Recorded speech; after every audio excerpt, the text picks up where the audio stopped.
What's up everyone, Michael aka Spirit Shot here with an impressions review for Dub Dash, a game in the runner genre? I don't really know what to call it. They call it an action game based on excellent music, which obviously that's going to be subjective. It is called Dub Dash, which you would assume dubstep, and I know there's a more technical term for it, and it's probably not technically dubstep. I don't really know the classification, so I'm going to stay ignorant and call it that. But yes, so they call it an action game, but it's really a runner game. It's not endless runner, as in it's popular on mobile phones. Now, you'll probably suspect from this main menu, you're like, this looks like a mobile port. And yes, it is.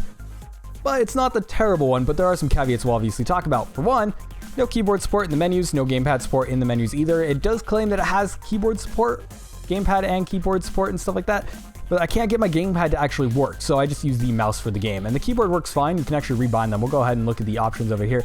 Now, you'll notice on the right side, there's a bunch of these buttons. There's all social links. Now, social links will actually go to their stuff, which is quite nice. And then on the right side, only the options button actually does something. The other ones just bring you to the Steam overlay and brings you to the developer page, which is kind of weird. I think they just either they forgot the links, maybe they're supposed to go somewhere, it's just broken, or maybe they just forgot to remove the buttons. I really don't know. Anyways, options. So you got several languages. I'm not going to click on it because there's no drop down. It just instantly changes it, which is kind of annoying.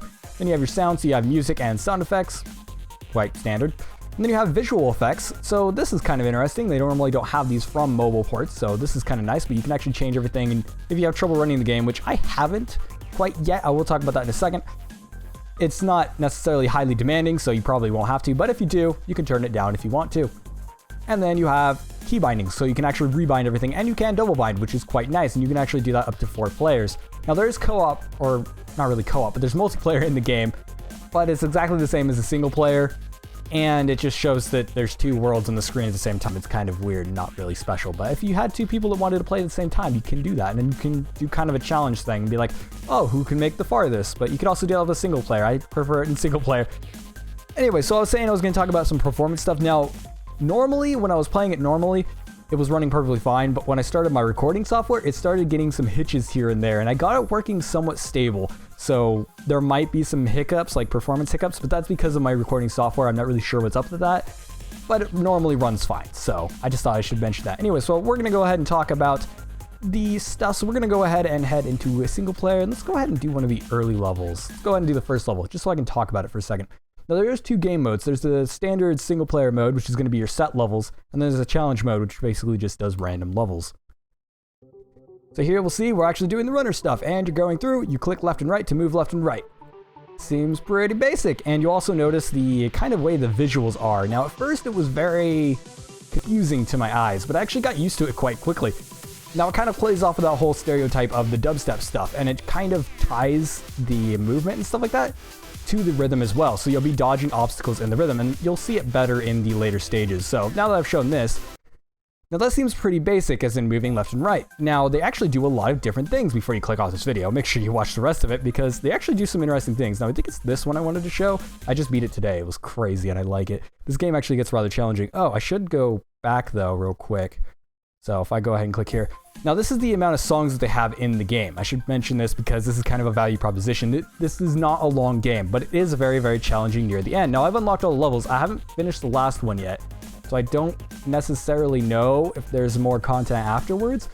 But if we go into challenges, I'll go ahead and do this so I can talk about another mechanic. It says you'll get a reward. Now you actually get lives in this game for when you screw up. Now you can ignore my live counter because I kind of use some external skills to go ahead and give myself extra lives because I was annoyed with the mechanic. But the challenges are basically a random set, and they have like kind of like random set of levels and stuff, and it'll pick a random song, and the levels kind of fit the song. Maybe not as much as the set levels, but when you complete these challenges, you actually get lives, which is an interesting way to do the live system. But the live system actually feels a little kind of like an extender that doesn't really need to be there. I'll talk about that a little bit later when I talk about checkpoints and stuff like that.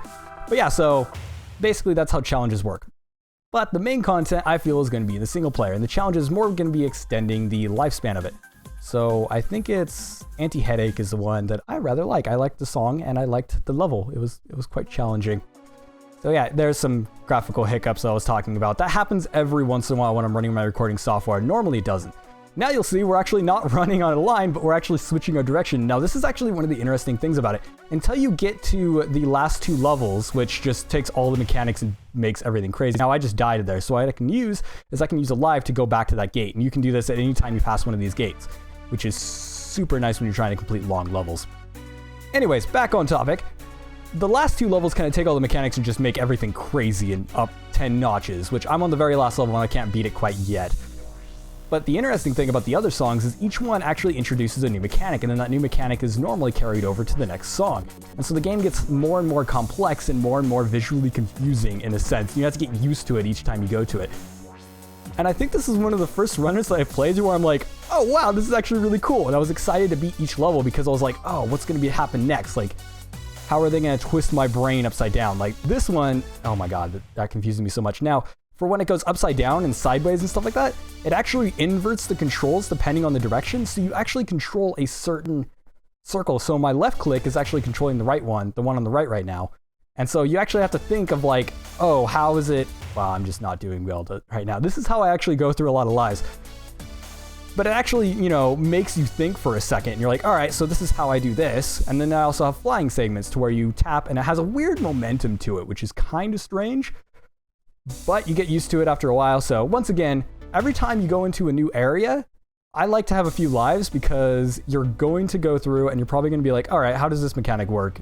And once again, there's a few hitching things. Please ignore the frame rate. It's pretty bad because my recording software normally doesn't perform like that, but that is something I should mention because maybe it will perform like this on other people's machines.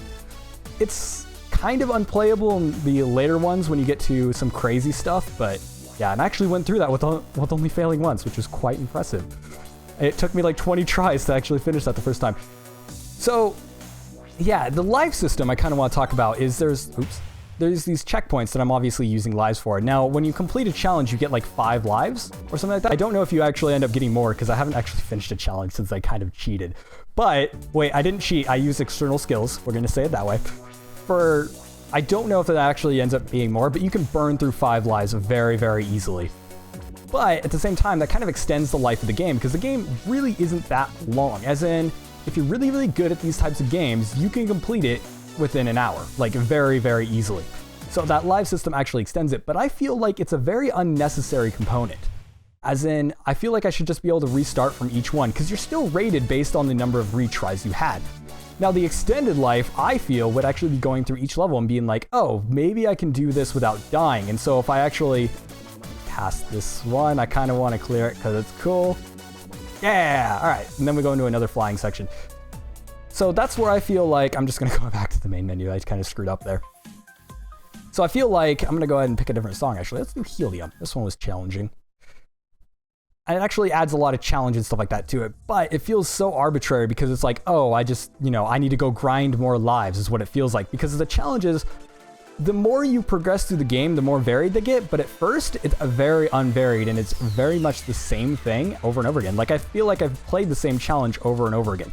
And the challenges are completely random. And so, well, not completely random, it's random sets.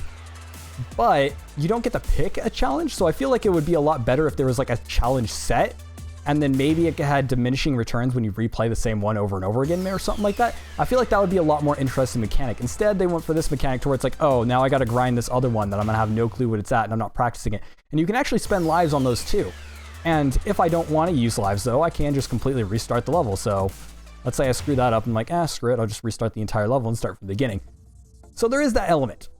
Now let's talk about the visuals and stuff like that and the sound and, all of that type of stuff. Now the visuals, I actually like the visuals. The animations are kind of nice with the ball and stuff like that. They're not complex. The background looks pretty wicked, I would say. Now, most of that's going to be subjective, especially with the music. If you like this type of music, you'll definitely like the same. Well, the game's soundtrack, I should say, rather than just the game. But if you don't like this type of music, you might not even like the game in general, because it bases itself so much on that kind of rhythm-based. And this is one of the first runners that actually feels like it's rhythm-based. I mean, there's probably more out there. I don't play a lot of runners. But this one feels very much like a rhythm game. As in, I'm going through these, I can see the visuals, but I don't feel like I'm dodging them so much as I'm failing terribly, so much as I'm actually just going through a rhythm. And if you're good at the game, you can actually figure out a certain rhythm, and there's a way that I could actually go through this without touching any of the side blocks or anything like that, obviously, and then actually do it quite fluently and pretty easily. So if you figure out the beat, the rhythm that you got to go to, it actually works. And that's pretty much it. it performs really, really well, and it's quite interesting, and it's really, really challenging, especially for me. I mean, it won't be challenging for everyone. Your value proposition is going to be very much towards, do you like this type of game? And are you okay with having not a lot of content? And do you like this type of music? It's one of the first rhythm game or running games that actually has a rhythm-based element to it. And I found that to be really, really compelling, and I liked it a lot. And there's a lot of different mechanics, such as these... Wow, I failed there. I can show it real quick. There's a lot of mechanics like these jumpers and stuff like that that will end up jumping you up, and they'll actually be able to kind of round about, so I can make it so it extends over there and stuff like that. Or if you run into it on the side, you can just hold down and then it won't even lift you at all and stuff like that. So there's a few other mechanics and stuff like that that it feels interesting each time you play each new song. That said, though, once you do a certain mechanic enough times, you're going to be like, all right, that's cool. You know, that's kind of it. And to do some of these things, you kind of have to learn it just by trial and error. It's like, oh, you know, how do I finish this level? And some levels to where you just go into them and you just run straight into a wall. And you're like, all right, well, I didn't really know how to dodge that one. And so, you know, there's kind of a frustration element at first. But after you've played through them and stuff like that, it's like, oh, can I do these without dying? Can I, you know, clear these in a better flow and stuff like that? And that's really going to be where your lasting content is. So, conclusion on this, strangely, I actually recommend it. If you like this type of music and you like runners, then this isn't a bad pick. And hopefully you're better at it than I'm doing right now. Normally I'm playing better, but I'm recording. As everybody knows, when you're recording, you do terrible at games. But yeah, so it's got enough content that I feel like it's worth a price tag if you like these types of games. If you don't like these types of games or you don't like the music, probably don't want to play this one just because it might not be your jam.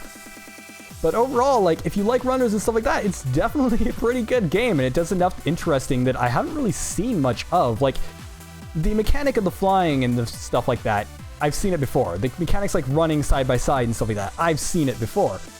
But this one does it so well and in such an interesting way that I actually enjoy it quite a lot. And I don't feel like, oh, well, it's just another one of these games or something like that. It feels very original, which is strange. When I first saw the game, I'm like, this doesn't look too interesting, but I'll check it out regardless because I like some dubstep stuff. I mean, I'm more of a rock and roll type of guy, but I still like the genre nonetheless. So yeah, that's been me with dubstep, an actual recommendation on a runner game from a mobile port nonetheless. It's got some issues with the mobile port. You know, obviously I wish gamepads would working. I don't feel like you need it for this game. But once again, when you say you have controller support, you better have controller support. So hopefully the developer fixes that at some point. I don't know if they have yet because I haven't tried it today, but my controller actually broke, so I can't completely use it. But when I was trying it yesterday, it didn't work. So maybe that's some disclosure I probably should have put up. But regardless, this has been Michael aka Spirit Shard with Dub Dash, a really actually interesting runner that has some rhythm elements and stuff like that. I don't know, I enjoy it. Like, this is something that I would play on my off time and stuff like that. And this challenge is actually quite difficult a little bit. Maybe not. Maybe it's just because I'm recording and I'm just screwing up because I'm trying to talk. But yeah, make sure to like, comment, and subscribe if you want to see more videos like this one. And tell me what you guys think of this game. Like, does it look interesting? Do the visuals kind of hurt your eyes? I got used to it after a while, and I think it actually looks pretty cool. Like, the backgrounds actually have some really interesting stuff. And the levels actually, the background of some of the like more built levels, like when you're flying on the side, you can actually see the down on the ground level part of it. And I just think it's interesting. And not a lot of runners do that type of stuff to where you actually see other parts of the levels. And the game does have a benefit for having the set levels that it can do stuff like that. And I don't even know what I'm trying to play right now.